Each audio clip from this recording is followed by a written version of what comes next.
Mattia Poya just released a video talking about one of the features within the Fujifilm X100V and why that makes it one of the most popular and hard to find cameras of 2023. Everybody is talking about it on every social media platform, and the resale price just keeps going up.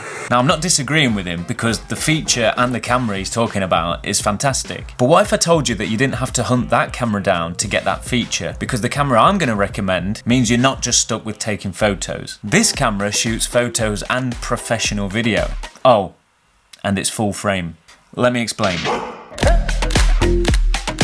The feature he's talking about in the Fujifilm camera is called recipes. You basically have a bunch of photo styles to choose from within the camera, and some of them emulate a film style. And this is what everybody's going for these days, like a retro, nostalgic film type look. And you can customize these profiles and even add grain to suit your style. And this look is baked into the image, and that means no editing whatsoever. Just like a film camera, once you've taken a photo, that's the look you get. And this is perfect for people who like taking photos for fun and don't want to do any color grading or editing. Or if you're looking at getting into film photography but you don't want to spend all that money on rolls of film. Now you're probably already thinking, well, most cameras have built-in picture profiles, but not many have that authentic film type look that Fujifilm has. However, I've found a way around this because the Lumix S5 Mark II and Mark II X has a feature called RealTime Looks. And this is where you can import your favorite LUTs into the camera and bake that style look into your photos and videos. And I've got a couple of secret weapons up my sleeve to make it look authentic and film-like. But first you'll need to load the LUTs into your camera. So to do this, you copy the chosen LUTs onto the root directory folder of your SD card. You can upload a maximum of 10. Then you pop the card into the camera, navigate to the settings cog image quality 1 menu,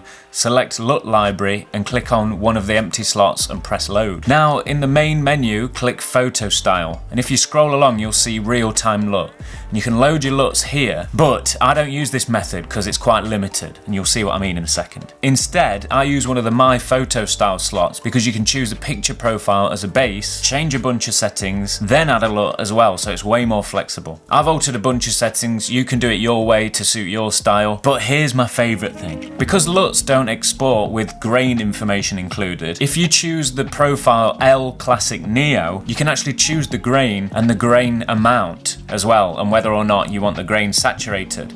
I take the saturation off because I just like a colourless grain or noise, whatever you want to call it. Now you don't have to do this next step, but I like to do it just in case. So I set the picture quality to RAW plus fine because that means that I've got a JPEG image with the baked in LUT, but if it doesn't turn out quite how I like it, then I've got the raw image to fall back on and I can edit that if I need to. Now for that extra film-like authentic quality, I choose to use a mist filter. Now I choose these ones. I'll leave a link in the description, but it's Tide Optics, very affordable but really good quality. And I go for the, what's it called? It's very subtle. It's called the Black Cinesoft Quarter Strength. I've got a few more. Some of them are a little bit overkill. This is only a softie as well. That's the subtle Cinesoft. They do a bunch of different versions. I like this one because it's subtle, but it just adds a little bit of a bloomy haziness to the highlights and it gives it that extra film-like touch that I like. What I like about using real-time LUTs is it lets you see the exposure of the image with the LUT applied, so you know exactly what it's going to look like. And it's a little bit tricky at first because when you're shooting a raw image, you've got a lot of wiggle room. If it's slightly overexposed, you can bring the highlights back. Same with it being underexposed. You know you've got a bit of wiggle room. Shooting this way with JPEG, it makes you better because you've really got to use your eye. You've got to train your eye to know what the exposure values are. And the screen, in this case, the screen isn't lying. It's showing you exactly what type of image you're going to get. And it's made me make better choices. For example, if I want the highlights exposed properly or if I want the subject or the shadows exposed properly. So you've got to make these choices and it's been quite a fun little thing. I don't even have to take my memory card out of the camera anymore and put it on my computer, then send it to my phone. I can instantly use the Lumix app and download the photos from the camera, then either share them on social media or airdrop them to my friends. And it's as fast as that, and that's what I love about this workflow. I do just want to mention that this method is mainly for fun. If you just don't want to be editing photos and you're not doing client work, it's perfect for that because it's just streamlined. If you're just taking a bunch of photos for fun, a family or friend event type thing, you don't want to be then working and editing those photos. You just want to get them done. So this is ideal for that. And once you've got your style with your LUTs, pop it in the camera.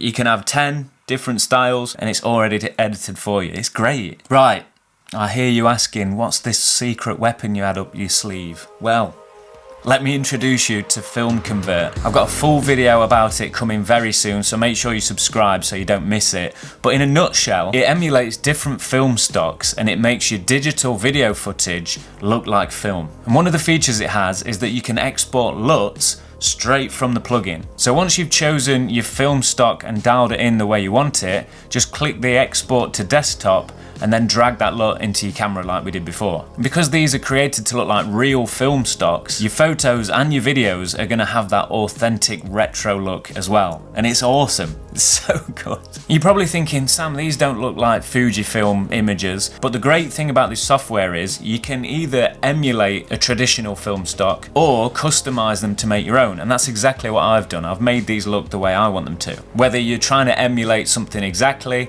or make your own, this is perfect. Okay, so the S5 Mark II might not be as compact and hipster looking as the Fujifilm cameras, but you can shoot stunning video and get retro style photos now without bringing two cameras with you. If you want to know more about the S5 Mark II and its video capabilities, definitely watch this video next because I show you some example footage as well as some other video features that the camera has. If you want to know more about Film Convert, make sure that you subscribe to the channel and hit the notification bell so that you don't miss the next video, and make sure you check out the link in the description.